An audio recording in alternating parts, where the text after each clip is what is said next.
Olá pessoal, tudo bem? Meu nome é Samuel da Lelaste e esse é o vídeo número 2 da série que está falando sobre epigenética gestacional.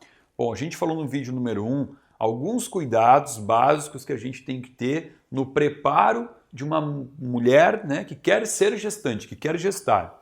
Então agora vamos falar de cuidados que a gente precisa ter em uma gestante, ou seja, engravidou, o que eu tenho que começar a cuidar aqui, tá? Bom, eu vou numerar para ficar mais fácil. Eu tenho que pensar que o cérebro, para quem já pegou um cérebro na mão, já foi num bloco anatômico, o cérebro ele é uma gelatina, porque ele é feito de basicamente gordura, tá? Então, se eu quero ofertar uma quantidade de ácido graxo satisfatória para que essa criança consiga ter uma formação cerebral perfeita, eu tenho que cuidar com a oferta de um ácido graxo que a gente chama de ácido docosahexaenoico, que é o famoso DHA. Esse aqui é um dos constituintes do ômega 3, né? Quando você compra o ômega 3, você vai ver que ele é composto de ácido docosahexaenoico e o ácido eicosapentenoico, que é o EPA. Esse aqui é um pouquinho mais importante, mas a gente também deve usar o EPA, ácido eicosapentenoico. Dar essa suplementação para uma gestante é ter a certeza de que ela vai ter ali a quantidade correta de ácido graxo para ofertar para que o sistema neural dessa criança ele seja bem desenvolvido, tá? Então isso aqui é um cuidado. Cuidado número 2. Quando a gente pega um cérebro na mão, a gente percebe, vou tentar aqui desenhar, imagina um cérebro lateralizado, a gente vê que tem aquelas minhoquinhas, né? Aquelas rugas no cérebro, que a gente chama de invaginações. Quanto mais invaginações tiver o cérebro, mais capacidade de cognição a gente sabe que tem essa pessoa. E uma das coisas que interfere diretamente na qualidade dessas cognições cerebrais, ou seja, que vai determinar o QI desse feto, é a tireoide da mãe. Então eu tenho que avaliar a tireoide dessa paciente, mas eu não posso aqui usar aqueles valores de referência que os exames trazem, porque se você olhar o TSH, vai falar assim que o TSH ideal é de 0,30 até 4,13. Isso aqui é uma referência que vem no exame. Isso aqui é um absurdo. Eu preciso que a gestante tenha um TSH menor do que 2, tá? Por quê?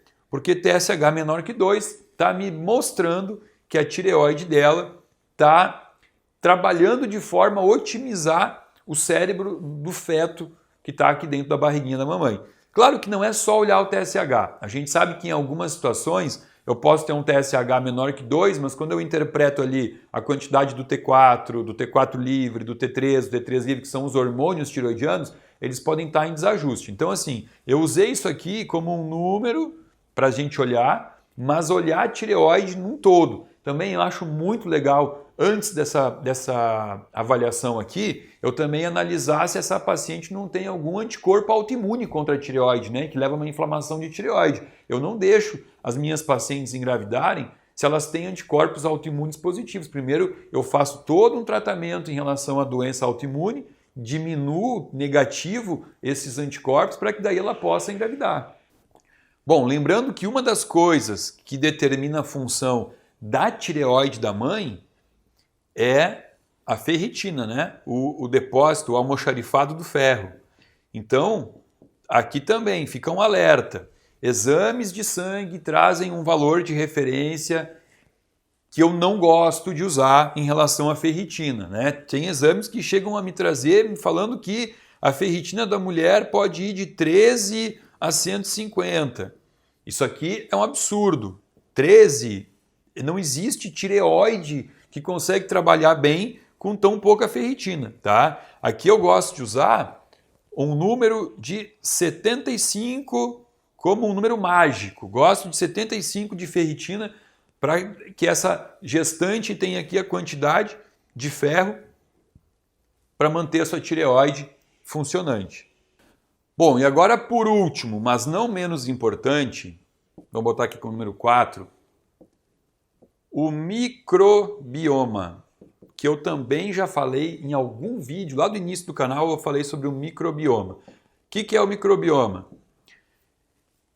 É a população de bactérias que o corpo carrega, né? A gente sabe que a relação é de que para cada uma célula que o corpo tem, a gente tem o equivalente a 10 bactérias, ou seja, a gente é muito mais bacteriano do que celular.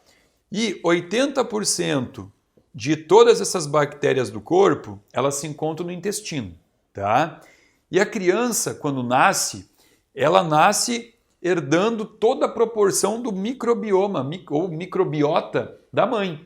Isso é transmitido da mãe para o filho no momento do parto. Por isso que a gente sempre prioriza um parto normal. No parto normal, você tem a garantia de que o microbioma da mãe vai estar sendo transmitido para o feto. O que nem sempre é muito bom, né? Depende do microbioma que essa mulher tem. Por quê?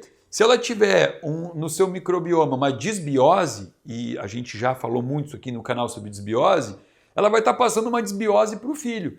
E uma criança com disbiose tem déficit de produção de dopamina, de serotonina, de acetilcolina. Então vai ser uma criança que vai ter um paladar voltado muito mais para o doce, vai ser uma criança muito irritada, ou seja, quem determina o comportamento dessa criança é o microbioma que a mãe vai estar passando no momento do parto. A gente até sabe que em algumas sociedades, como no Japão, na China, quando a mulher porventura não pode ter um parto normal, ela tem um parto cesariana, a obstetra que está fazendo o parto, no momento do parto, ele introduz a mão na vagina da mãe, lambuza com aquela secreção vaginal e passa no rosto da criança que acabou de nascer, inclusive colocando dentro do nariz, dentro da boca. Por quê? Porque está passando para essa criança um pouco da população bacteriana da mãe.